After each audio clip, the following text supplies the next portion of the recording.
بسم الله الرحمن الرحيم. السلام عليكم ورحمة الله وبركاته. ازيكم عاملين ايه؟ زي ما انتوا شايفين كده عاملين النهاردة تحفة فنية، صينية جلاش بأسهل طريقة.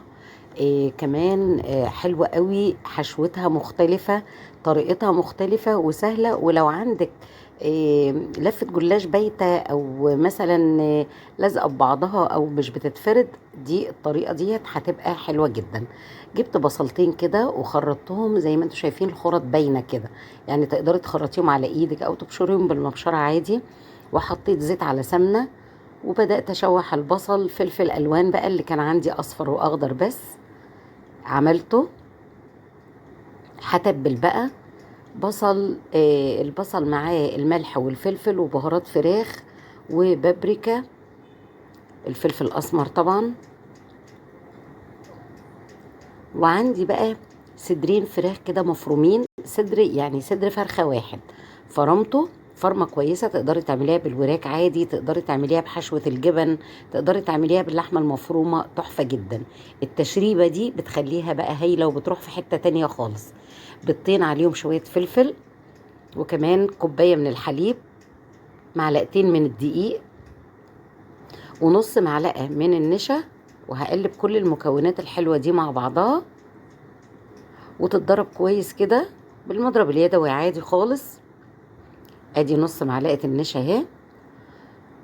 وكمان حطيت شوية بيكنج باودر، معلقتين من الزبدة السايحة او المتسيحة او مش متسيحة عادي.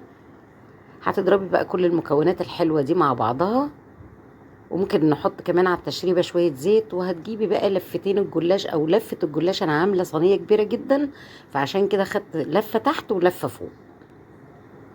قطعتها بقى كده وهي رول زي ما هي كده، مش هنعمل فيها اي حاجة، ولا هنفرد ولا ناخد ورقة ورقة وندهن والحاجات المتعبة دي كلها.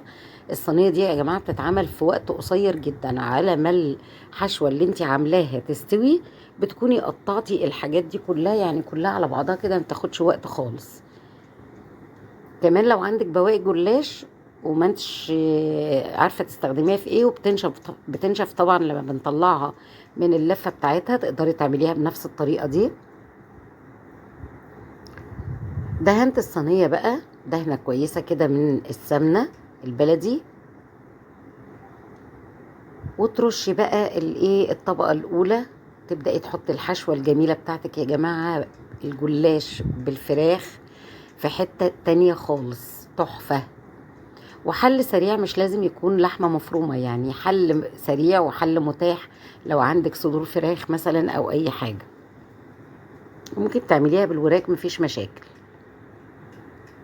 جبت بقى التشريبة وبدأت اشرب بقى النص التحتاني من الجلاش. كان ممكن يتعمل كده من قبل ما تحطي الحشوة، وممكن من بعد الحشوة عادي.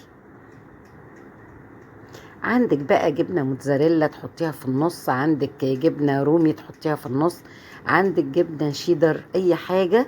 انا كان عندي شوية رومي مبشورين حطيتهم اهو، كانت مبشورة ناعمة قوي. بدأت بقى ايه احط الجزء التاني اللي فوق اللفة التانية، يعني انا قلت لكم الصينية دي كانت كبيرة جدا. كملت بقى شوية حليب كده يجي نص كوباية على اللي باقي من التشريبة، ورشيته فوق. لازم سمنة على زيت يا جماعة علشان تدي اللمعة الحلوة دي. وكمان رشة موتزاريلا بقى على الوش، ويلا بقى يعني مش قادرة اقول لكم، انتوا اكيد متخيلين الطعم والشكل. شايفين يا جماعة؟ كان طعمها رائع رائع رائع، سهلة جدا، مريحة قوي. انتوا لسه ما عملتولناش لايك لحد دلوقتي، اعملوا لنا لايك وشير وسبسكرايب. شكرا ليكم والسلام عليكم ورحمة الله.